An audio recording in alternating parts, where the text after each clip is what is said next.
지금 시점에서는 의심할 것 없이 열심히 사셔야 된다고 저는 생각하고 있습니다. 이제 진짜 고민은 40대였을 때 50대일 것 같으니까 사야 되나 말아야 되나 또 이런 고민으로 휩싸이게 되실 거란 말이에요. 오면 막상 피하시지 말고 좀 맞서라. 그 정도면 충분히 좋은 가격. 50만 원이 왜 안 가겠어요? 엔비디아 반은 가야지라고 생각하면 70만 원도 가능하거든요. 배쯤 올라가도 그다지 비싸지 않아요. 안녕하세요. 네, 신사임당 구독자 여러분 안녕하십니까? 한 달 정도 만에 다시 뵙네요. 시장의 변동성이 너무 심해가지고 뭐 현기증이 난다 이렇게 표현들을 많이 해주시는데, 자, 이런 장도 결국은 이겨내야지 내 계좌 늘어나고 행복해질 수 있는 그런 시간들이 또 미래 보장되는 건 아닐까 싶습니다. 주식 투자가 그냥 내 돈을 넣었더니 자동으로 불어난다 이런 거 아닌 거 충분히 느끼시고 계시죠? 굉장히 정성을 들이고 또 공부를 하시면서 우리 또 신사임당 프로그램 많이 보시면서 참고가 되었으면 좋겠고, 저도 아주 조금이라도 일조할 수 있는 그런 마음으로 또 오늘 시작을 해보도록 하겠습니다. 미 이란 종전 협상 타결 이후 국내 증시가 급등하면서 코스피에서 연이어 매수 사이드카까지 발동되고 있습니다. 현재 시장 흐름 어떻게 보시나요? 사실 6월 초에 우리 그 지방선거 전후로 해서 시장이 조금 약간 보수적으로 바뀌는 그런 면들이 있었거든요. 8천이 넘었고 또 선거 전날 코스피가 8,900까지 장중에 도달이 됐었고, 그러다가 이제 한 600포인트 밀리면서 끝났기 때문에 선거 끝나고 이제 정책적인 공백기 이런 것들도 좀 우려가 됐었고, 또 AI에 대한 이제 정점론 또 버블론 이런 것들이 또 몇 개 그 미국의 빅테크들의 실적을 기반으로 해서 또 나왔기 때문에 그런 의구심들이 또 있으면서 시장이 좀 정점 아니야 이런 생각들도 들었고, 또 그때까지만 하더라도 미국과 이란 간에 한 두세 달 지리하게 이제 시간만 끌고 이러다 보니까 유가는 안 내려오고 물가는 계속 올라가고 인플레 우려되고 금리는 또 막 올라갈 것 같고 이런 이제 시각들이 좀 팽배했었거든요. 그래서 6월 선거 끝나고 한 2, 3일 장이 좀 굉장히 내려가고 이랬었는데, 그게 지난주 초반까지도 그랬어요. 그래서 뭐 사이드카뿐만 아니라 서킷 브레이크도 한 세네 번씩 걸리고 이렇게 상황들이 만들어졌는데, 결국은 지난 주말을 이제 기점으로 해서 이란과의 협상이 이제 마무리다. 그리고 어저께 밤에 이제 전자서명까지 했다 이런 얘기 나오다 보니까 뭐 미국 시장도 계속 신고가, 뭐 일본도 신고가, 우리도 어저께 오늘 코스피 기준으로는 종가 기준 신고가 이렇게 흐름들이 이제 결국은 굉장히 큰 이란과의 어떤 분쟁 이슈가 수면 아래로 내려가다 보니까 그것들이 촉발했던 유가 상승과 인플레 우려들 또 금리 상승으로 이어지는 이런 악재적인 연결고리가 일단 멈춘다 또는 끝났다 이런 반응이 나오면서 시장이 다시 가던 길 그대로 쭉쭉 직진하는 그런 시장. 근데 다만 이제 이렇게 되니까 또 지수 중심의 대형주들 위주로 또 장이 집중이 되다 보니까 시장이 또 코스닥이 한 2, 3일 뭐 지난주와 주초까지 좀 움직였었는데, 오늘 흐름에서는 16일 흐름에서는 또 역시 또 장이 구별되는 그런 모습이라서 뭐 앞으로 9천을 도전하는 코스피의 모습 대비해서 1,000 초반에서 쉽게 탈피 못하는 코스닥이 좀 양극화되는 그런 모습을 보이고 있는 것이 현실이었다라고 생각하고 있습니다.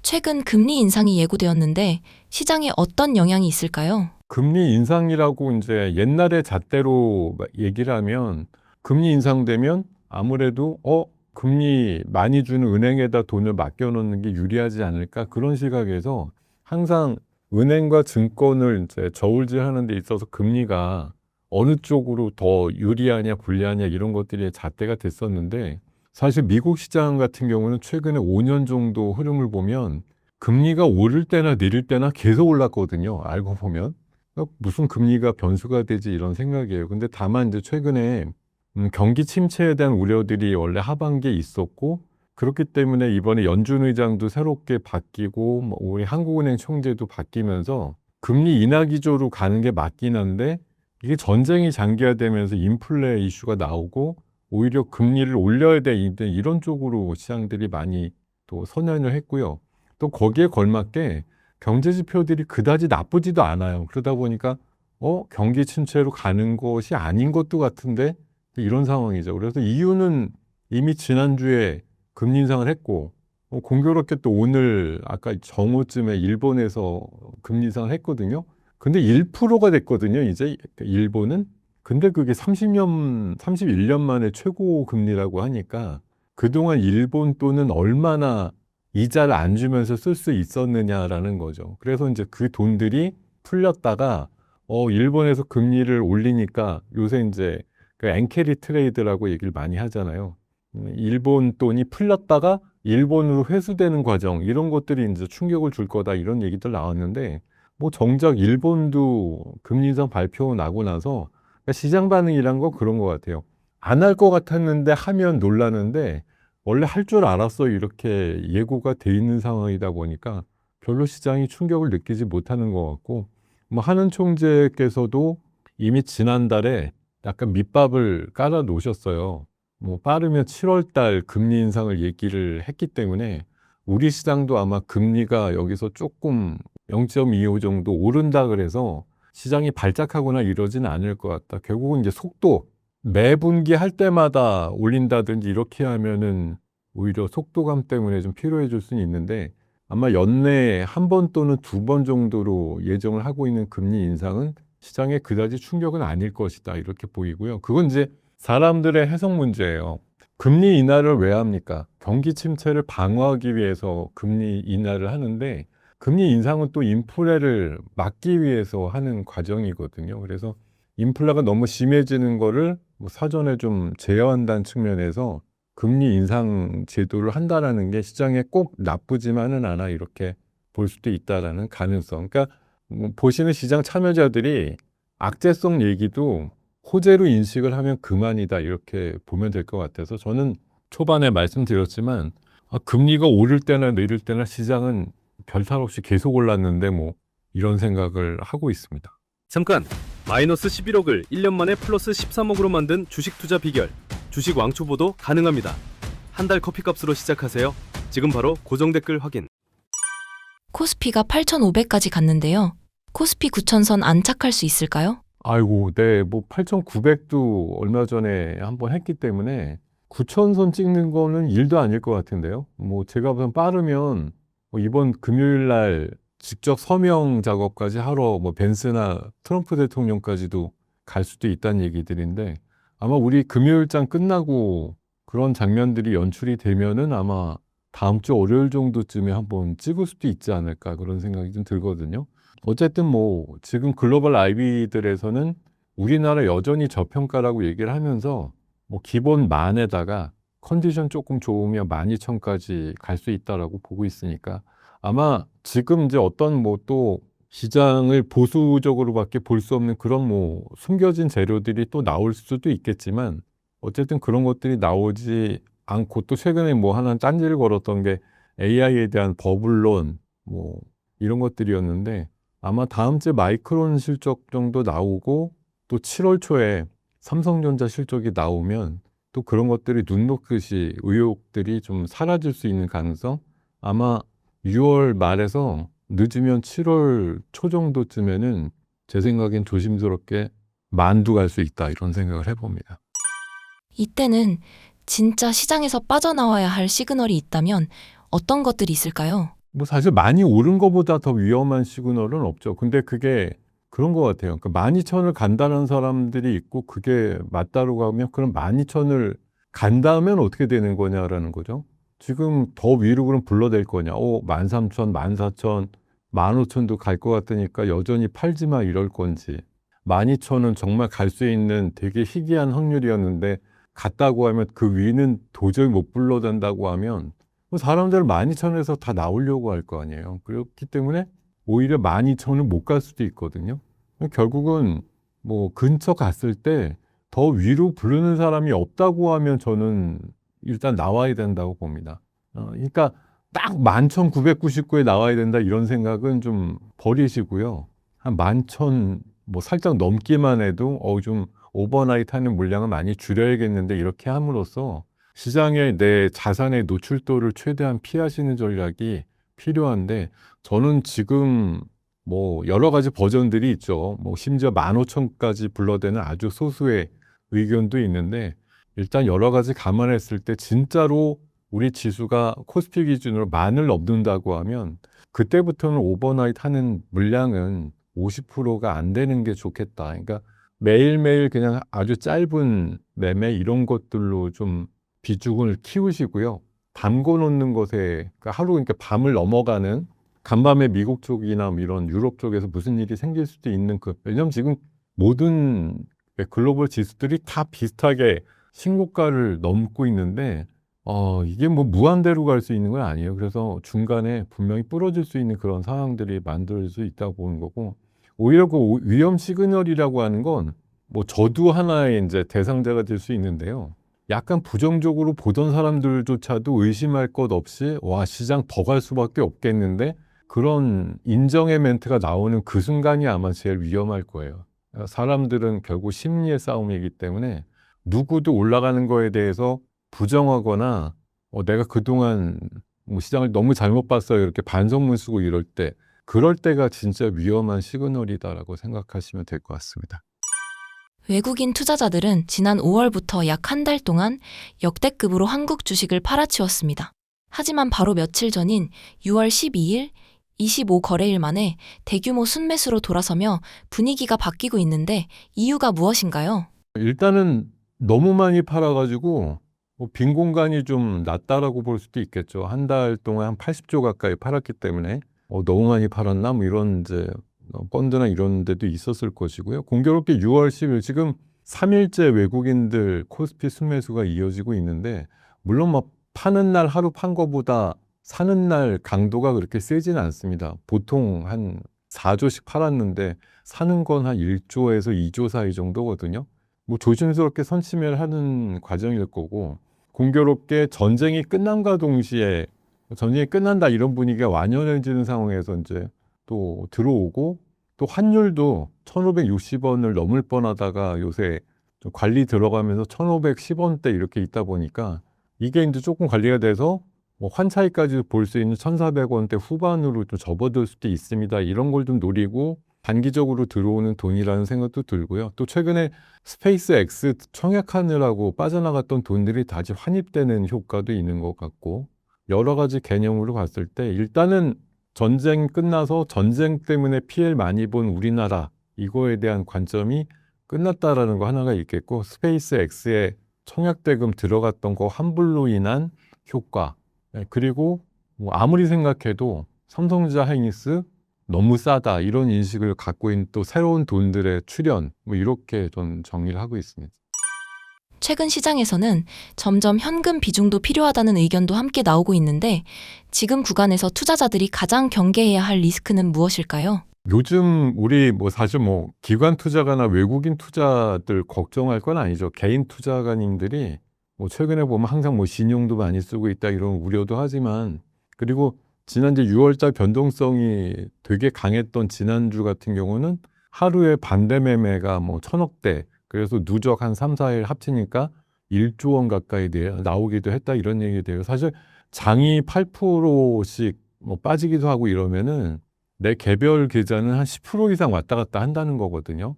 그러니까 그런 것들을 방지하기 위해서는 결국 털리고 나니까 그 다음에 또 바닥치고 올라간 그런 장세거든요. 그래서 이런 이제 변동성이 커질 때는 뭐 리스크는 가장 견디지 못할 만큼 그 장중에 지수가 꽂을 때 그 담보 비율이나 이런 것들 유지 못하면 결국은 그 다음날 아침에 반대 매매 이런 식으로 털리고 나서 또 주가가 바닥치고 올라가는 그런 예들이 많거든요. 그래서 뭐 누누이 그냥 캠페인처럼 얘기를 하지만 이런 이제 고공권 특히나 지수가 뭐 2, 3천이 아니고 8천에서 막 흔들림이 강한 장이니까 이럴 때는 조금 더 드시겠다고 뭐 레버리지 같은 상품이나 이런 것들 아니면 신용이나 뭐 담보대출 이런 식으로 내 돈 이상의 오버플로우 하는 그런 매수 이런 것들에 대해서는 좀 되게 주의가 필요하다는 말씀 꼭 드리고 싶습니다. 이제 하반기 투자 전략은 어떻게 짜야 할까요? 그래서 이거를 이제 약간 진영 논리로 본다고 하면 뭐 사실 작년 여름부터 그냥 코스피만 엄청나게 달린 장세 그것도 또 코스피 지수가 그냥 작년 4월 달에 2,000대에서 지금 8,000이 됐으니까 4배 올랐어요. 근데 코스닥은 사실 얼마 전에 연초 시작한 지수만큼 또 내려가기도 했었거든요. 930으로 출발했던 코스닥 연초 지수인데 최근에 910까지 내려가기도 했었어요. 뭐 며칠 올라서 1000이 다시 되긴 했지만 그러니까 상대적으로 훨씬 못 갔는데 예전에는 이제 이런 장이 아니었거든요. 시장이 올라가면 코스닥의 테마주, 개별주 이런 것들이 더 앞장서고 가는 장이었는데 시장의 성격이 많이 바뀌었죠. 그러면서 대형주가 더 대접받고 숫자가 나오는 기업들이 제대로 먼저 가는 그런 시장이 돼버렸거든요. 그래서 제 생각에 상반기에는 뭐 완전히 코스피의 대형주 유지 장이라고 했다면 하반기에는 저는 좀 여러 가지 그 정책적인 모멘텀, 동전주 퇴출, 또 승강제 도입, 또 국민펀드, 국민성장펀드 2차분 그런 청약까지 여러 가지 이벤트를 생각해 보면 코스닥에 지금 지지리도 못 갔다라고 판단하고 요새 사실 코스닥에 대해서 뭐 비중 있게 투자하신 분들의 원성이 굉장히 커요. 시장을 막 뭐 이럴 거면 없애라. 이게 왜 있어야 되는 거냐 이러는데 사실 내재돼 있는 그 한 1,600, 700개 종목들이 뭐 삼성전자 하이닉스에 비교해서 보면은 아주 정상적으로 더 실적은 좋은데 저평가돼 있는 종목 찾기가 굉장히 어렵거든요. 그래서 결국은 이게 짜투리가 되는 종목들도 많이 내보내고 또 되게 비전이 있는 종목들이 많이 또 들어오고 이렇게 물갈이가 좀 일어나야 될 거라 보는데 그렇게 되려면 아마 한 10월 달 정도 승강제 도입과 함께 그런 분위기가 좀 만들어질 것 같아서 연내에는 뭐 특히 하반기에는 코스닥 쪽이 지금 죽었다 다시 살아나는 그런 장세가 나올 가능성이 높다고 판단이 드는데 계속 이러면 이제 전혀 안 믿으세요. 다 죽어가는데 무슨 소리야 뭐 이렇게 하시거든요. 근데 이게 우리 생활에서도 항상 그러잖아요.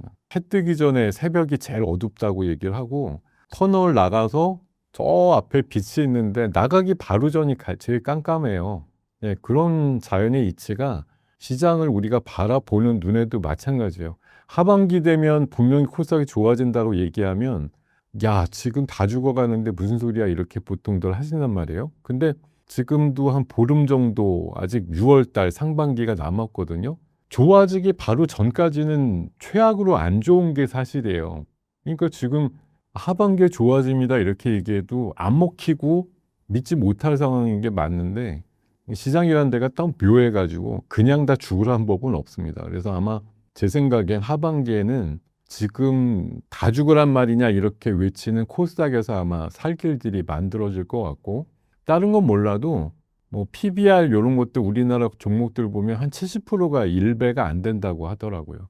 지금 정부에서도 PBR 1배 이상 갖다 놓기 그런 거 굉장히 아마 추진을 할 것 같아서 자연스럽게 PBR이 좀 낮거나 뭐 자사주 많이 취득해서 소각하거나 자사주를 많이 갖고 있는 그런 좀 자산주들 이런 것들도 아마 하반기에는 좀 주목받을 수 있는 종목군들이 되지 않을까 생각합니다.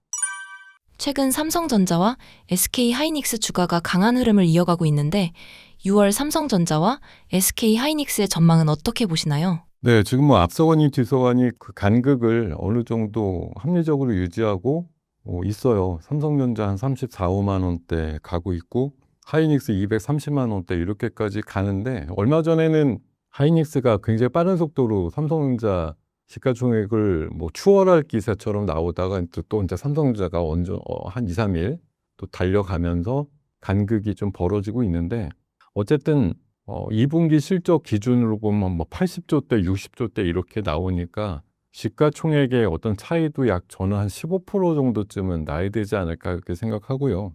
다만 하이닉스 같은 경우는 이제 한 8월 달쯤에 미국의 ADR 상장 이슈가 있기 때문에 마이크론도 최근에 그 목표 주가가 작게는 1,200불에서 한 1,600, 700불까지 나오면서 또 열심히 달리거든요. 그러니까 그거보다 하이닉스가 처질 이유는 없기 때문에 결국 마이크론이 열심히 열을 내주면 하이닉스가 그 이상으로 가야 되고 또 하이닉스보다 적어도 15% 이상은 삼성전자가 가야 된다라는 그런 또 논리들이 등장을 할 것 같아서 서로 뭐 앞서거니 뒤서거니 하고 있는데 뭐 지금 오늘 아침에 제가 받아본 그런 자료들 보면 심지어 내년도 영업이익에 대해서 전망치가 너무 엄청나요. 뭐 600조, 뭐 400, 한 몇십 조 이렇게 양사의 영업이익을 기대한다 이런 자료도 있어가지고 이렇게 보면 지금 가격은 도대체 무엇인가라는 겁니다. 뭐 퍼가 계속 오르는데 여전히 5배, 6배 이 수준밖에 안 되니까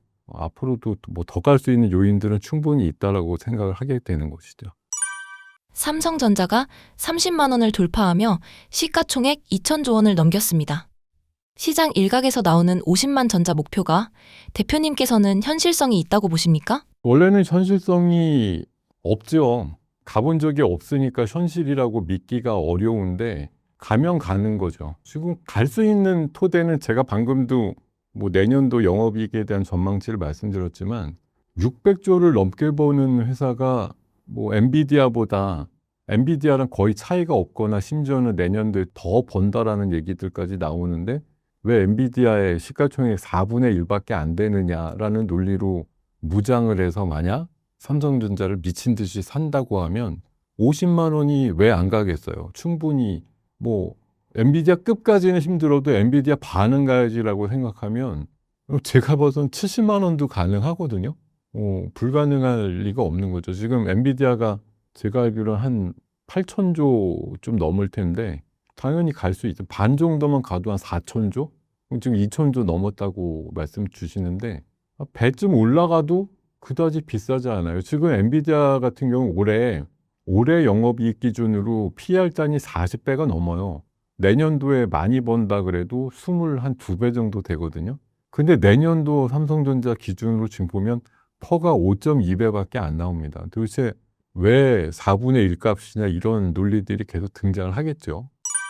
보통 수출 증가율이 꺾이면 주가도 고점이라고 보는데 지금 상황도 그렇게 해석해야 할까요? 그러니까 이런 것들은 그러니까 오늘 하루 종일 제가 말씀드릴 그 공통 단어가 아마 진영 논리라는 걸 거예요. 그러니까 양쪽이 있죠. 칩을 만들어서 왜 이렇게 사겠다는 사람이 많아 이래갖고 1년 만에 한 10배, 15배 주면서 팔게 되는 측이 있고 그거를 또 그렇게 1년 만에 비싸게 사서 써야 되는 측이 생긴 거예요. 그러니까 양쪽이 막 구애를 하면서 나 먼저 줘 이렇게 싸우기도 하지만 결국은 칩플레이션이라고 요새 많이 표현들 하는데 이렇게 비싼 칩을 계속 써야 되는 게 맞느냐라고 자책도 할 거고 이게 누군가 조절을 하게 되면 진짜 뭐 억지로라도 좀 물량 조절해가지고 싸게 좀 만들어서 그래서 최근에 뭐 딥시크라든가 터보컨트 같은 저사양의 칩으로도 비슷한 성능 만들 수 있어요. 이런 기술들을 자꾸 우회적으로 대두시키는 거죠. 그래야 칩메이커들이 긴장하거나 이렇게 할 수 있으니까. 그래서 제가 봐서는 뭐 수출 증가율에 대한 부분도 이게 뭐 우리 최근에 보면은 한 열흘 단위로 해서 수출 데이터 나오는데요. 전분기, 전년 대비 이런 거 대비해서 수출 증가세, 뭐 수출 단가나 그 무게 대비해서 단가 이런 것들 나오는 거 보면 거침없어요. 절대 꺾이지 않거나 증가율이 줄지도 않습니다. 그러니까 열흘마다 체크가 가능한 수출 데이터만 보면 AI 뭐 시장 아무 끄떡 없는데 계속 단단한 수요가 대기하고 있는데 이런 생각을 하게 되는 상황이니까 수출 쪽으로만 한정해서 보면은 진짜 뭐 반도체 끄떡 없어요. 이렇게 답을 드릴 수밖에 없습니다. 다시 주가가 워낙 많이 올라서 지금 들어가도 되나 고민하는 투자자들이 많은데 6월에서 7월 중 변동성 확대나 단기 조정 가능성은 어떻게 보고 계신가요? 원하든 원하지 않든 우리 이미 6월 초에 많은 또 변동성을 봤잖아요. 오른 날도 있었지만 오르기 전날 또 엄청나게 폭락도 하고 뭐 그런 시장들이 열렸으면 지금 30, 한 4, 5만 원대까지 하는데 사실 일주일 전에는 28만 원대 이렇게 또 삼성전자 내려가기도 했단 말이에요. 근데 이게 30, 한 2, 3만 원 또 올라오니까 이게 언제 사야 돼? 이렇게 물어보면 와 미치겠는 게 30 깨지면 사세요라고 하지만 요새 또 전쟁도 끝나서 매수세가 몰릴 때 보면 이거 30 쉽게 깨지겠나 이런 생각이 들죠. 그러니까 이렇게 되면 이제 결국은 또 30, 한 5만 원, 6만 원대 37만 원의 고점을 벗겨서 가면 이제 진짜 고민은 40대였을 때 50 될 것 같으니까 사야 되나 말아야 되나 또 이런 고민으로 휩싸이게 되실 거란 말이에요. 그래서 중간에 사실 엔비디아 실적, 마이크론 실적 나오면 되게 웃긴 게 그네들의 주가는 한 3, 4일이고 계속 부러지거든요. 고점에서 15%, 20%. 삼성전자도 비슷해요. 실적 좋게 나온 날 마이너스로 끝나거든요. 뭐 그런 것들을 오히려 노려보시는 순간이 뭐 7월 초에 있을지도 모르겠는데, 제가 봐선 뭐 유명한 주식 쪽의 뭐 속담? 뭐 기다리는 주중 오지 않는다고 하잖아요. 우리 뭐 좀 밀렸을 땐 무조건 사야지 그러는데, 막상 또 밀리면 더 밀린다고 안 사시고, 결국은 진입의 시점을 굉장히 높은 그 타점에서 정하기란 굉장히 어렵다는 생각이에요. 그리고 조정이 있으면 당연히 들어가시는 거 아직도 저는 괜찮다고 생각하거든요.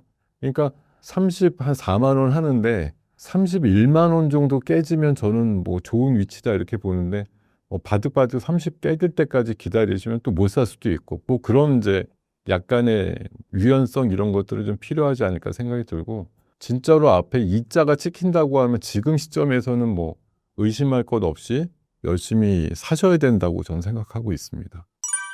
반도체 기업들이 더 높은 가치를 인정받아야 한다는 논리가 있는데 이게 언제쯤 주가에 반영될까요? 이거는 반영이 되면 큰일이죠. 반영이 되면 멀티플이 지금 아까 삼성자이니스가 뭐 5배, 6배. 근데 다 반영된다. 뭐 엔비디아랑 동급이야. 뭐 마이크론하고 동급으로 인정받게 돼. 그 순간 굳이 그 주식을 갖고 있어야 될 이유가 있을까요?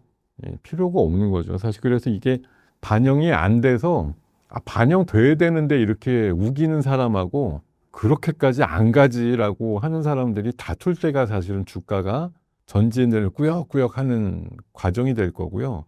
이게 아까도 가장 위험한 건 어떤 사람도 그런 멀티플이 확장되는 거에 대해서 의심하지 않고 100이면 100 당연히 지금 삼성전자 한 3배쯤 올라야지 이렇게 생각해서 주가가 그렇게 반영이 된다고 하면 뭐 그때쯤에는 어느 누구도 삼성전자나 하이닉스를 갖고서 유지할 이유는 전 없다고 보거든요. 지금 얼마 전에 그런 비유가 있었죠. 하이닉스가 속도를 내서 시가총액이 막 올라오니까 모 증권사에서 그렇게 다 팔아야 되는 시기를 얘기를 했어요. 하이닉스 시가총액이 삼성전자를 뛰어넘는 그 순간에 다 파세요 이랬거든요. 그게 이제 버블의 극치라고. 돈을 훨씬 못 버는데 시가총액이 뛰어넘어서 올라오게 되면 이거는 그야말로 하극상이다 이거죠. 이런 거는 잘 일어나지 않는데 가끔 주시장에서는 돈을 못 버는데도 시가총액이 뛰어넘어지는 그런 경우들이 있어요. 그럴 때는 이게 뭐가 있나 보다 아니라 이건 진짜 비정상이네 이렇게 생각하고 정리를 하셔야 되는 단계가 되어야 될 거예요. 그래서 지금 여전히 들어올랐고 안 올랐고 이게 있으니까 우리는 참고 기다린다라는 생각이 맞는데, 만약 대등한 위치까지 갔다고 하면 뭐 미련 가지실 이유는 없다고 저는 생각을 합니다. 조정이 온다면 추가 매수를 해도 되는 기회라 보실까요? 현금을 갖고 어떻게든 버티셨다 이런 분들한테는 조정이 오면 사실 이제 무서워요. 왜냐하면 뭐 요새 그런 표현들 많이 쓴단 말이에요. 주도주가 반도체 뭐 이런 거에서 바뀔 수도 있을까요? 뭐 이런 얘기들 많이 물어본다고요. 근데 제가 생각하기엔 이제 반도체가 구축해 놓은 덩치가 너무 커가지고 얘를 대신할 만한 섹터의 대안이 없어요. 그래서 얘네들이 어느 정도 올라갔다가 얘가 꺾이고 다시 회생의 가능성이 없으면 그 장은 2, 3년 동안 피해 있는 게 상책이다 이런 장이거든요. 그러니까 뭐 제가 봐서는 반도체 부분의 조정이 전 아직도 그러니까 조정 후에 재상승 이런 과정들이 아직은 남았다고 보니까 그 조정 폭이라는 걸 사실 아무도 안 알려줘요. 지금 제가 와서 뭐 가격대로 봐서는 아주 기가 막히게 놀라운 악재가 나와서 30만 원을 붕괴시키는 정도라고 하면 오히려 되게 기회일 것 같은데 그게 쉽게 올런지 장담은 안 되네요. 근데 오면 막상 피하시지 말고 좀 맞서라 이렇게. 아직 현존 단계에서는 그 정도면 충분히 좋은 가격 이렇게 말씀을 드리겠습니다. 반도체 소부장 섹터의 전망은 어떻게 보시고 새롭게 주목하고 계시는 소부장 기업이 있을까요? 반도체 소부장은 제가 맨날 말씀드리지만 다 갖다가 모아도 삼성자이닉스보다 더 좋은 기업은 없다라는 거예요. 물론 뭐 주가도는 최근에 연상치고 이렇게 올라가는 애들이 있었는데 공교롭게 오늘 보니까 또 많이들 빠지더라고요. 외국인들이 조금 사면서 들어왔는데 오늘 최근 2, 3일 사이에 또 외국인들 코스닥 시장에 빠져나가는 돈들이 좀 있으면서 관련주들이 급등했다가 급락하는 그런 과정들을 좀 계속하고 있거든요. 근데 어쨌든 기본적으로 삼성전자 하이닉스가 캐파를 계속 늘리고 그런 과정에서 장비 쪽에 관련된 종목들의 흐름은 뭐 오늘 급락이 있었다고 하더라도 추세가 깨진 건 아니기 때문에 2, 3일 조정 이후에 재상승 가능성은 높지 않느냐 그런 시각으로 봅니다. 그래서 최근에 아주 잘 갔던 대표적인 뭐 PSK라든가 뭐 유진테크라든가 또 오늘 같은 경우 삼성에서 테슬라의 그 뉴럴링크 관련된 뭐 이런 NPU라고 하죠. 사람의 뇌구조와 비슷한 그런 이제 프로세서를 만들어준다고 해가지고 오늘 뭐 어제부터 그런 네페스라든가 이런 기업들이 좀 많이 올랐는데 그런 기업들이 좀 눈에 띄고요. 아니면 단일 재료가 아니고 좀 복합 재료인데 미코라는 종목 같은 경우는 제가 봐서는 뭐 세라믹 히터 쪽에도 관련이 돼 있고 HBM 관련된 뭐 히터 장비 이런 쪽도 되고 또 SOFC라고 하는 고체 산화물 연료 전지 쪽으로도 재료가 있어서 이런 것들은 좀 중기적으로 좀 그리고 또 미코 파워라든가 이런 이제 상장 이슈까지도 있기 때문에 그런 종목은 좀 좋아 보인다라고 말씀드릴게요. 반도체 다음의 주도 섹터는 어디라고 생각하시나요? 반도체를 대신할 만큼 돈들이 가서 그러니까 지금 2,000조짜리, 1,700조짜리 이런 애들에서 돈이 만약 빠져나오면 덩치는 되게 큰데 얘네들을 다 수용해가지고 올릴 만한 섹터가 당장 우리 시장에 없어요, 사실은. 돈들이 들어가. 그러니까 어디다 이래가지고 총공격 이렇게 들어가면 그 섹터는 아마 난리는 날 것 같은데 막상 이럴 수 있는 쪽이 뭐가 있을까? 이렇게 생각해 보면 뭐 흔히 말해서 우리 작년도에도 계속 얘기가 나왔던 거지만 이제 덩치 개념으로 보면 조방원이 여전히 좋죠. 조선과 방산, 원자력 쪽이 덩치들이 좀 있는 녀석들이 있기 때문에 18일 날 대미투자특별법의 시행과 함께 뭐 마스가든 만우가든 이런 것들에 대한 기대값을 갖고 조선, 방산, 뭐 원자력 부분들이 세진다고 하는 그런 것 쪽으로 조금 돈이 또 몰릴 수 있는 가능성이 있고요. 게임 체인저라고 하는 섹터로 봐서는 저는 양자 컴퓨터 쪽이 사이즈들이 좀 작기 때문에 돈들이 좀 몰리기는 어렵긴 한데 그래도 최근에 미국에서도 그렇고 그러니까 미국 정부가 왜 인텔 같은 경우 다 죽어가는데 지분 투자한 다음에 인텔이 4배 올랐거든요. 그런 비슷한 것들을 양자 쪽에 관련된 뭐 IBM이라든가 몇 개의 기업들에 또 지분 투자를 들어가는 어떻게 보면 미국 정부가 지분 투자 들어가는 그런 섹터의 관련주 이런 것들을 좀 주목하시는 것도 좋은데 그런 의미에서 양자 컴퓨터 관련주들도 미래에는 굉장히 시장이 커질 수 있다라는 가능성으로 차기 주도 섹터 이런 식으로 자리매김할 가능성이 있다고 생각합니다. 최근 로봇과 피지컬 AI 관련 종목들이 다시 주목받고 있는데요. 지금은 단순한 기대감 단계인지 실제 산업 성장으로 이어질 수 있는 구간인지 어떻게 보고 계신가요? 지금 당장이라고 하면은 기대감이죠. 우리가 뭐 화면으로 가끔 뭐 그런 학습하고 있는 아틀라스를 보지만 우리 눈앞에 뭐 자주 나타나거나 이런 개념으로 보기에는 아직 기대감 아니냐.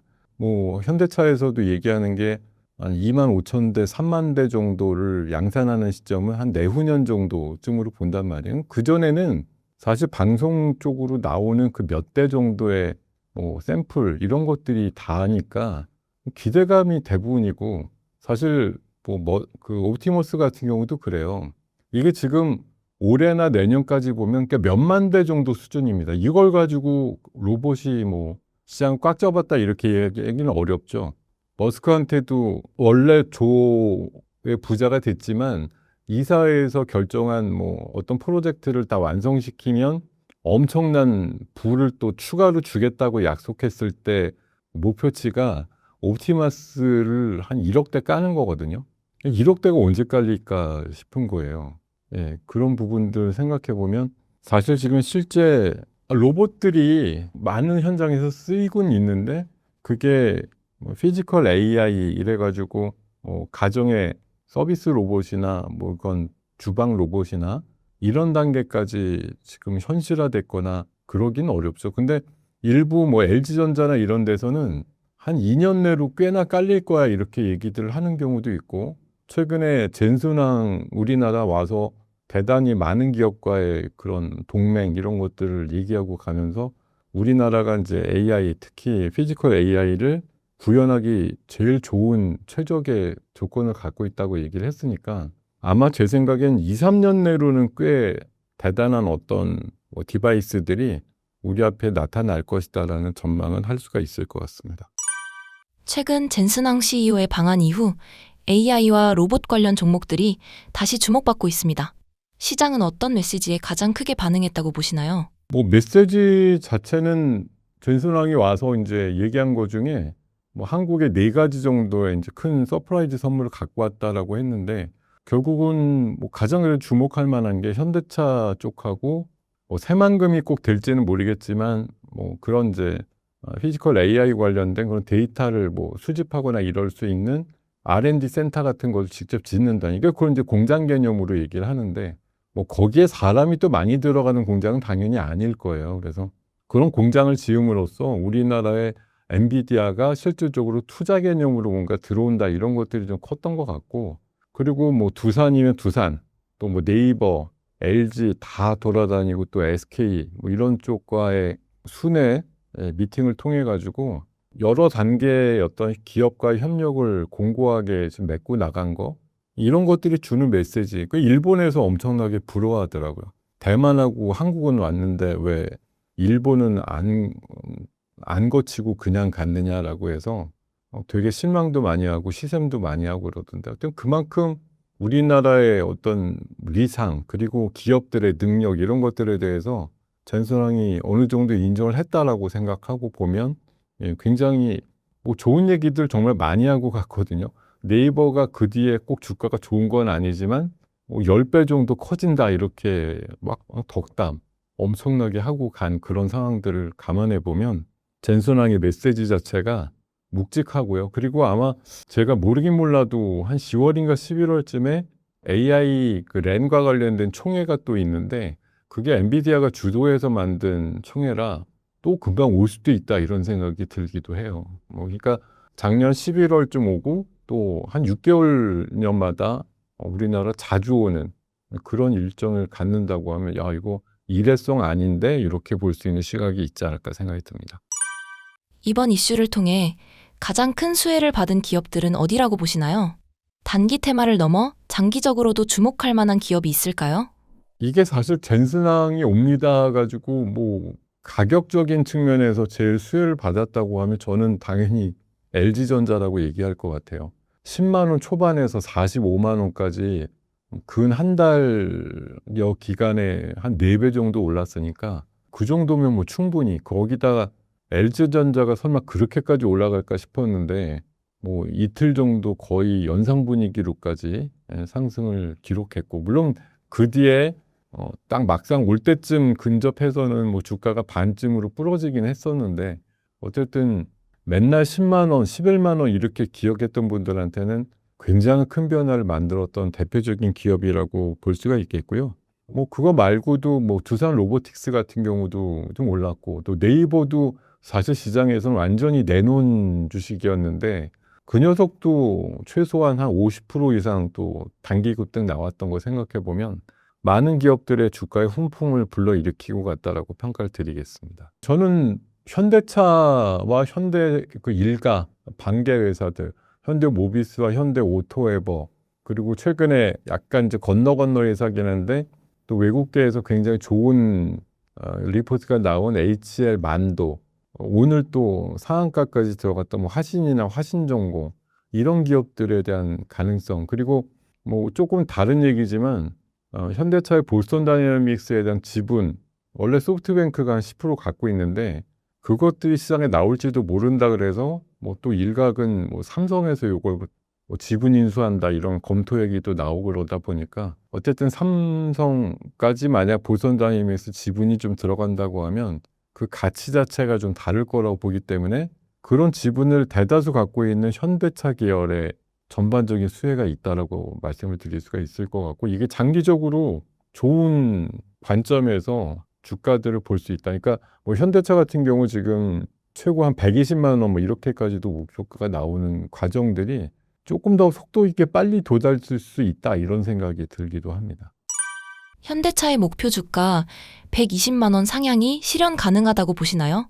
현대차 노조 리스크가 주가를 누르는 요인으로 작용하지는 않을까요? 뭐 얼마 전에 저는 삼성 쪽에서 한 번도 안 했던 이제 파업과 관련된 이슈가 막 전 국민도 아니죠. 글로벌적인 어떤 관심을 받으면서 했는데 결국은 뭐 파업 시작하기 1시간 반 전쯤에 극적 타결 이렇게 됐거든요. 그래서 뭐 7월 달 그 파업에 대한 이슈가 있지만 뭐 그쪽도 사실은 강하게 요구하지만 또 그만큼 상대했던 사측의 또 노하우도 있을 거라고 보기 때문에 뭐 사실 이번에 그런 이제 국가적인 어떤 좀 피해가 커지고 이런 것들에 대해선 뭐 정부도 가만히 있지는 않을 것 같고요.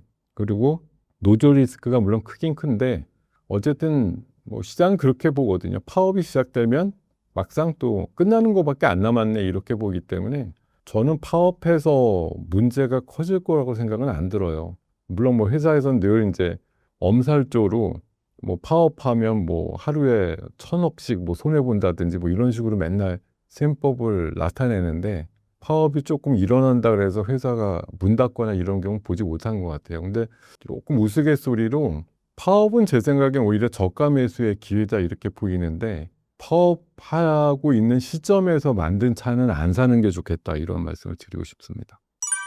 올해 현대차 그룹주들의 전망은 어떻게 보시나요? 뭐 현대차가 혼자 돋보이고 빛을 발한다고 하면 지금보다 좋은 위치에서 하반기 끝날 때를 맞이할 것 같은데 지금 뭐 AI 반도체라고 하는 그런 뭐 주제 속에서 보면은 여전히 삼성전자 하이닉스의 그 빛나는 실적을 따라가진 못하고 있거든요. 그래서 이거는 아마 제가 봐서 이제 우주항공 쪽을 빼놓고는 테슬라가 얼마나 이제 존재감을 나타낼 때 현대차가 같이 경쟁자로서의 부각 이런 것들이 좀 필요한 것 같아요. 그러니까 우리가 알아서 그냥 현대차가 테슬라 닮아가고 있어 이렇게 막연하게 기대는 할 수 없는 것이니까요. 현대차가 그만큼 뭔가를 보여줘야 되겠죠. 아틀라스를 통해서 보여주든 또 뭐 구글과의 협력을 통한 자율주행과 관련된 로보택시 쪽으로도 뭔가를 보여주든 그래야 멀티플을 부여하고 테슬라랑 좀 맞짱 뜨는 기업 이렇게 이미지를 공고하게 가져갈 수 있을 테니까요. 그건 사실 회사가 하기 나름인 것 같아요. 그것들에 대해서 멀티플을 주는 건 결국은 본 다음에 이거 괜찮은데 이러면 뭐 지금보다 2배, 3배 줄 수도 있다는 거거든요. 그러니까 지금 퍼가 한 5배, 6배 되는 포드나 GM의 영역으로 있을 거냐. 그건 이제 돈을 조금 못 벌어도 그냥 얘는 안정적인 뭐 그냥 내연기관차 중심의 흐름 이렇게 보면은 그 정도에 만족하고 사는 거고 이게 그냥 10배짜리 20배짜리 이렇게 테슬라는 지금 제가 알기로는 한 100배쯤 되는 걸로 알고 있는데 그런 것 쪽에 근접하는 회사가 되려면 일단 그쪽을 쫓아가는 움직임들이 우리한테 가시적으로 나와야 되지 않을까 생각하고 있습니다. 네이버의 향후 흐름에 대해서는 어떻게 보고 계신가요?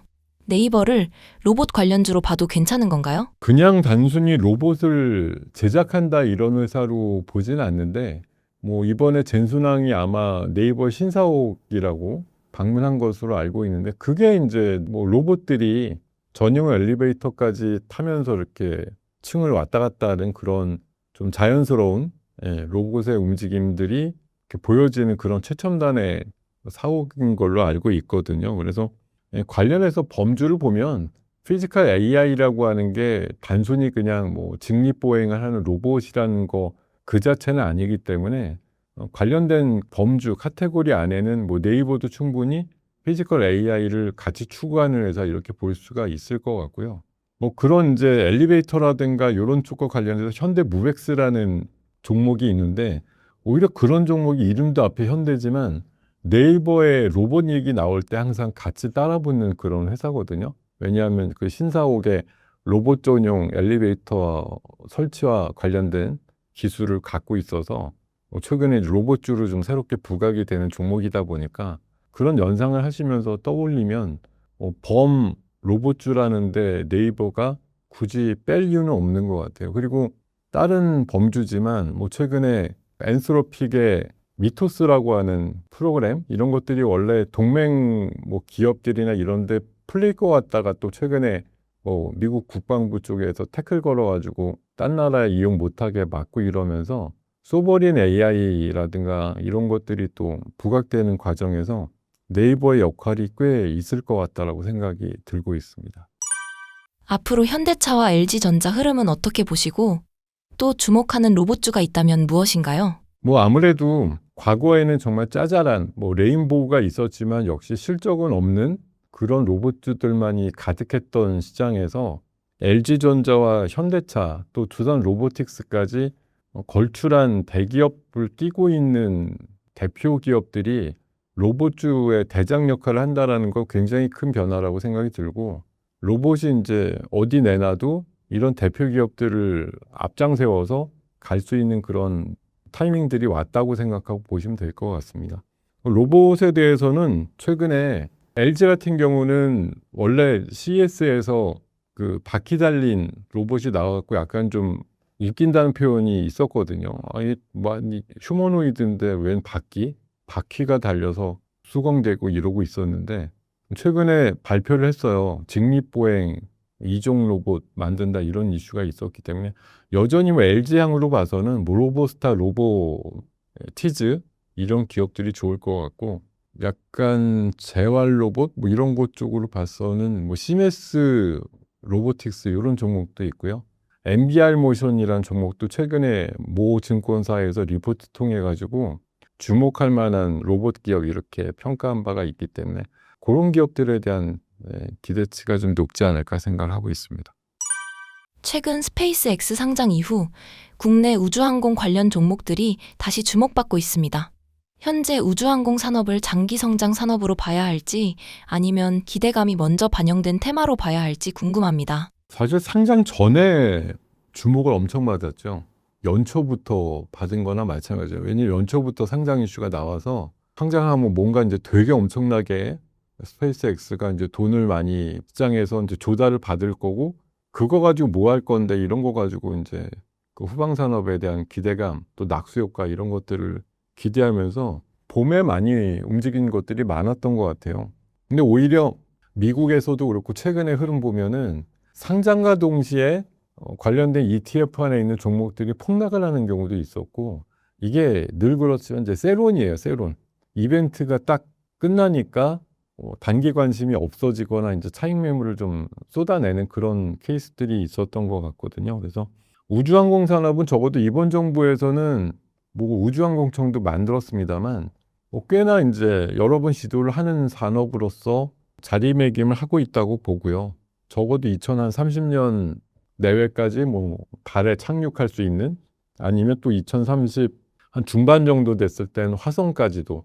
근데 이것도 뭐 지금 미국하고 중국 간에 겨루고 있는데 어쨌든 제가 봐서는 산업적으로 미지의 세계를 캐내서 거기에서 뭔가 얻어온다든지 이런 것들은 정말 이제 부가가치 면에서는 상상력 이상의 또 가치가 있다고 보기 때문에 그리고 이제 그게 있잖아요. 국가별로 우리는 할 수 있는데 웬만한 나라들은 못한다 이런 거에서 이제 뭐 국가적인 우위 이런 것들에 대한 관점으로도 아마 매력적이에요. 그래서 딴 나라가 못하는 거 우리는 할 수 있다. 우리가 지난번에 그 누리온가요? 뭐 날렸을 때 독자적으로 한 7번째로 날렸다 이런 이제 평가를 받으니까 야 그래도 늦었지만 되게 빨리 따라붙었다 이런 얘기가 있었는데 물론 뭐 스페이스 X 같은 그런 우주선을 계속 재사용하는 것까지 해갖고 날리려면 아마 수십 년 걸릴 것 같긴 한데요.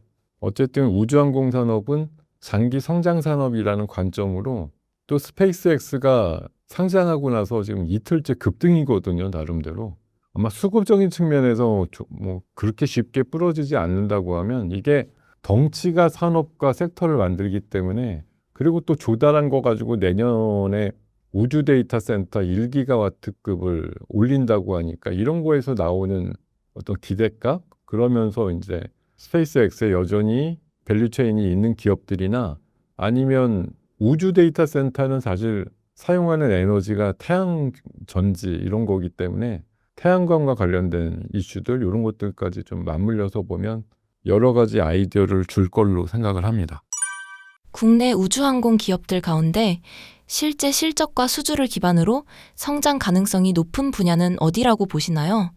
발사체, 위성, 부품, 방산 연계 사업 등 다양한 영역이 있는데 특히 주목하는 분야가 있으신가요? 저는 아무래도 뭐 부품이라든가 이런 특수합금 이런 것 쪽으로는 뭐 스페이스X와 연관돼 있는 스피어라든가 뭐 HVM 그런 기업들이 좋을 것 같고요. 방산 연계 사업으로 보면 역시 한국 항공우주 이 기업을 주목하시는 게 대기업 쪽에서는 가장 좀 올바른 선택이 아닐까 생각이 들거든요. 그거 외에 이제 발사체 쪽으로는 뭐 AP 위성이라든가 나라스페이스 이 정도 기업을 보시면 좋을 것 같습니다. 두산 에너빌리티를 비롯한 SMR 관련 종목들은 이미 주가 반영은 끝났다고 보시나요? 아니면 더 상승 여력이 있을까요? 지금 한 달 반 정도 거의 원전주들이 많이 조정이 나왔어요. 그래서 두산 에너빌리티 기준으로 보면 사실은 뭐 한 1년 전에는 2만 원대 있던 애였는데 13만 원대까지 올라갔다가 최근에 10만 원이 아래쪽으로 미끄러졌다가 요 며칠 또 올라와서 10만 원 간신히 넘겨놓는 수준까지 올라왔으니까요. 뭐 옛날에도 10만 원이 넘니 뭐니 했던 시절로 다시 돌아갔으니 얼마 전에 13만 원대 후반을 갔던 것이 우연이 아니라고 보면 다시 갈 수 있는 상황은 만들어졌다고 봅니다. 그래서 오히려 최근에 한 달 정도 사실 앞서서 얘기 드렸지만 일부 종목들만 앞장서서 가고 나머지들은 뒤처졌거나 한 달 전에 고점을 치고 내려간 섹터들이 워낙 많았는데 원전도 여기에서 크게 다르지 않았거든요. 그래서 어떻게 보면 다시 시작하는 지점으로 돌아왔다 이렇게 보면 두산 에너빌리티한테는 10만 원 이하가 오히려 매수 타이밍 이렇게 보고 전 장기적으로 한 15만 원 넘길 수 있는 종목으로 판단하고 있습니다. 최근 조선업종은 수주잔고 증가와 함께 실적 개선 기대도 커지고 있습니다. 투자자 관점에서 지금 조선업종을 볼 때 가장 중요하게 확인해야 할 지표는 무엇인가요? 뭐 지표라고 하면 조선은 당연히 수주 산업이기 때문에 뭐 각 선단이나 뭐 저 유럽 쪽 선사나 이런 데서 결국은 대부분 중국하고 우리와의 싸움이거든요. 그래서 중국이 뭐 계속 저가 수주 이런 걸로 포지션을 좀 많이 가는 거였지만 또 제대로 이제 만들지 못하거나 납기를 못 맞추는 경우에 또 우리나라한테 물량이 넘어오기도 하고 그런 시속 게임을 계속 하고 있는 것으로 보이고요. 그러니까 조선업은 지금 신조 단가 이런 것들에 대한 추이를 좀 보는 것이 중요하겠고 또 최근에 뭐 상하이 컨테이너 운임 지수 같은 것도 보실 필요가 있어요. 그게 계속 올라간다고 하면 결국은 뭐 최근에 호르무즈 이슈가 있긴 했지만 그런 운임 지수가 올라간다라는 건 결국은 제대로 작동하는 배가 적다는 얘기거든요. 운임 지수가 뭐 그냥 물동량이 많아졌어 이거보다 그러면 이제 신조 주문이 늘어날 수 있다라는 그런 기대감으로 좀 볼 수 있지 않을까 생각이 들고 그리고 아까도 잠깐 말씀드렸지만 대미투자 특별법을 통해 가지고 마스가라고 하는 측면이 부각이 될 가능성이 높은데 뭐 미국 군함 뭐 이런 쪽에 MRO라든가 이런 계약 단계 이런 것들이 좀 나올 수 있는 지표들은 뭐 우리나라한테는 굉장히 큰 영향이 있지 않을까 그런 생각이 들고 뭐 이달 말에 이게 이제 조선하고 뭐 방산하고 약간 합쳐진 개념인데 6월 말 기준으로 이 캐나다의 이제 잠수함 사업과 관련된 그게 뭐 규모가 60조다 이러다 보니까 독일하고 지금 거의 피 튀기게 싸우고 있는데 그걸 만약 따낸다고 하면 뭐 하나 오션을 중심으로 해서 조선주가 한 번 더 튈 수 있는 그런 기대감이 있지 않겠는가 생각이 듭니다. 방산주와 조선주가 함께 움직이는 경우가 많아지고 있습니다. 최근 글로벌 안보 환경 변화와 각국의 국방 예산 확대가 이러한 흐름에 어떤 영향을 주고 있다고 보시나요? 오늘 이란 전쟁이 끝났어요. 실질적으로 이렇게 됐는데 되게 웃긴 게 오늘 방산주가 엄청나게 올랐어요. 그러니까 상식적으로 생각해 보면 전쟁 끝나서 방산주 내려야 되는 거 아니야? 이렇게 봤는데 오히려 반대 흐름이 나왔거든요.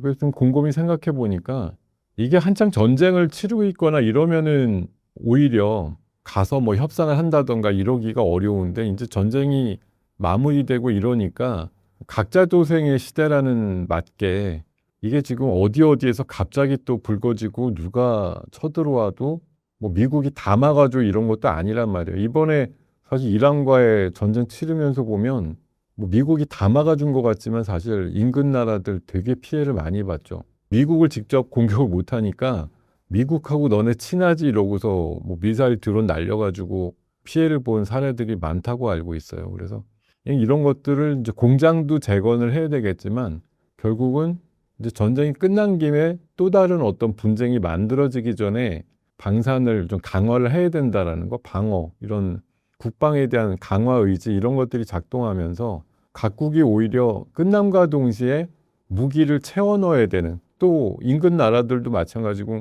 미국 같은 데도 그렇잖아요.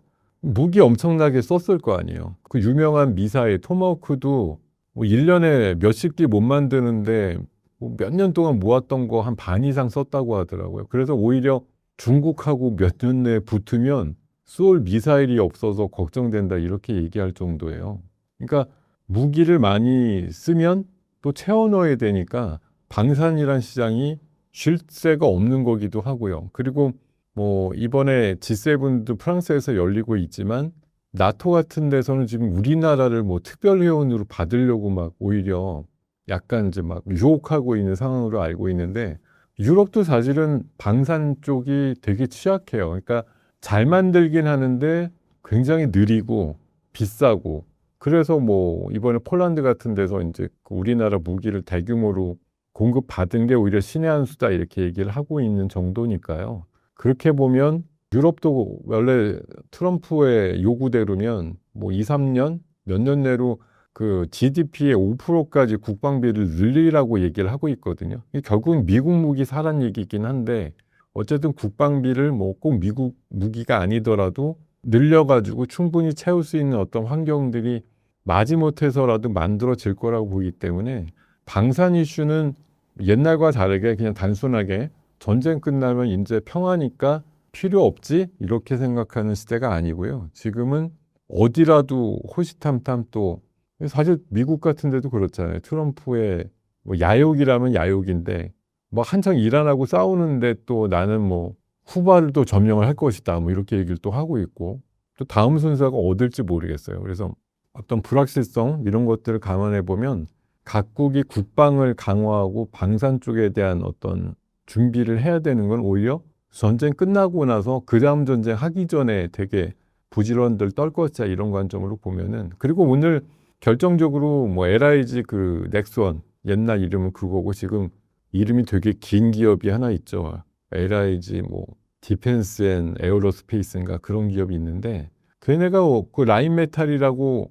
독일의 최대 그 방산 기업하고 합작으로 뭐 법인 만든다 이게 또 나오면서 오늘 관련주들 끌고 올라간 면들이 크거든요. 그러니까 유럽에서도 우리나라 방산에 대해서 더 이상 깔보거나 아유 뭐 변방에 있는 나라가 만든 건데 뭐 제대로 성능이 있겠어?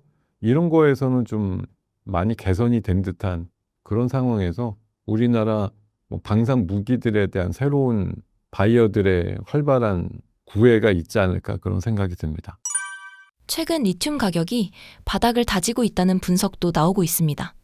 2차 전지 업종이 본격적인 반등 국면에 진입하기 위해서는 어떤 조건들이 충족되어야 한다고 보시나요? 2차 전지는 요새 뭐 방법이 없으니까 자꾸 전기차 캐즘 얘기 나오면 뭐 로봇으로 쓴다느니 뭐 ESS로 쓴다고 해서 이쪽으로 가면 되라고 하지만, 제가 아는 한도 내에서는 로봇 쪽, 아까도 로봇 얘기 드릴 때 말씀드렸지만 로봇이 몇만 대나 지금 만들어진다고 배터리를 얼마나 쓰겠어요? 별로 안 씁니다. 전기차에는 40% 이상이 배터리 원가라고 얘기를 하죠. 전기차의 원가의 40%가 배터리라고 하는데, 휴머노이드에는 배터리 원가 비중이 5%에서 10% 정도밖에 안 돼요. 그러니까 하물며 전기차보다 훨씬 적게 쓰는데 비중도 적다고 하면 휴머노이드가 진짜 뭐 억대 이상으로 깔리지 않으면 로봇을 상대로 하는 배터리 시장은 제 생각엔 그렇게 크지는 않을 거라고 보는 거예요. 근데 결국은 전기차가 팔려야 되는데 이번에 고유가 시대 맞아서 전기차 확산과 또 뭐 이번에 우리나라 같은 경우는 테슬라에서 야심차게 가격 조금 부러뜨려 가지고 내놓으니까 뭐 월간 판매 대수로 봤을 때 우리나라 전차종 다 제끼고 1등으로 제일 많이 팔렸다고 얘기가 나올 정도거든요. 그러니까 전기차도 가격만 적당하고 이러면 팔리는 시대이기도 하고 인식도 많이 달라진 것 같아요. 그래서 뭐 리튬 가격 올라가는 것도 물론 재무 구조상으로 뭐 도움이 되는 그런 얘기이긴 하겠지만, 일단은 근본적으로 전기차가 팔린다 이런 거에 대한 지표들이 뭐 뉴스로든 통계로든 나와주면 적지 않게 전기차한테는 도움이 될 것이다 이렇게 보이고 2차 전지 관련주들의 주가에도 뭐 크게 좀 도움이 되는 그런 상황들이 나오지 않을까 이렇게 생각하고 있습니다. 현재 시장의 관심은 반도체에 집중되어 있지만 한편에서는 2차 전지가 상대적으로 소외되면서 저평가 매력이 커졌다는 의견도 있습니다. 대표님께서는 지금 시점에서 반도체와 2차 전지를 각각 어떤 관점으로 바라보고 계신지 궁금합니다. 저는 2차 전지는 이건 뭐 개인적인 취향이니까요. 2차 전지는 원래 그냥 큰 관심이 없었던 섹터예요. 그래서 뭐 옛날에 전설적인 상승이 나올 때도 별로 매매 안 했고 뭐 고점에서 80% 이상 빠질 때도 큰 피해가 없었죠. 워낙 관심이 없어서 매매를 안 하니까 그런 거였고 지금 이제 워낙 내려왔다가 반등은 주지만 뭐 그런 섹터이기 때문에 제 생각에는 뭐 제 개인적인 취향으로는 반도체는 지금 꽤나 올라와서 늦은 것 같지만 아직까지 여력이 있는 섹터 이렇게 보는 시각이고 2차 전지는 한 번 안 했으면 그냥 다른 섹터들 많이 있으니까 굳이 나까지 뭐 이렇게 생각하고 크게 오른다고 하더라도 별로 땡기지 않는 섹터 저는 그렇게 정리를 할 것 같아요. 뭐 이건 어디까지나 뭐 2차 전지 갖고 있는 분들을 무시하거나 이런 얘기는 절대 아니고 사람마다 어떤 매매의 어떤 취향이라든가 이런 것들이 있기 때문에 더 좋아 보이고 재미있는 섹터가 따로 있으면 뭐 이쪽이 아무리 좋아 보여도 매매 비중이 잘 선뜻 나가지 않는 섹터가 있는데 저한테는 되게 희한하게 2차 전지 섹터가 그런 섹터더라고요. 그건 뭐 어쩔 수 없을 것 같아요. 그래서 하게 되더라도 반도체 소부장 또 뭐 그것과 함께 뭐 기판유라든가 MLCC 이런 쪽으로 아마 더 하게 되면 할 것 같다 이런 말씀드리겠습니다. 마지막으로 신사임당 구독자분들께 한 말씀 부탁드립니다. 이 변동성 때문에 너무 머리가 지끈지끈 하실 것 같은데 하여튼 뭐 결론으로 말씀드릴 수 있는 건 아직 시장은 갈 길이 남았다는 생각이고요. 중간에 마치 장이 끝날 것 같은 노이즈가 한두 번쯤은 더 있을 것도 같은데 그것들 이겨내셔가지고 결국은 초선 코스피 기준으로 만을 넘는 수준까지는 한번 인내를 해보시면 좋을 것 같고 그리고 코스닥은 지금 정말 안 가서 너무 안쓰러운 정도의 상황인데 정말 하반기가 시작 때는 7월 초부터는 아마 달라질 겁니다. 그런 시각도 6월 하순에 제일 안 좋은 얘기 많이 나올 때 오히려 용기 내서 좀 도전을 해보시는 그런 시각도 필요하다는 말씀 드리겠습니다.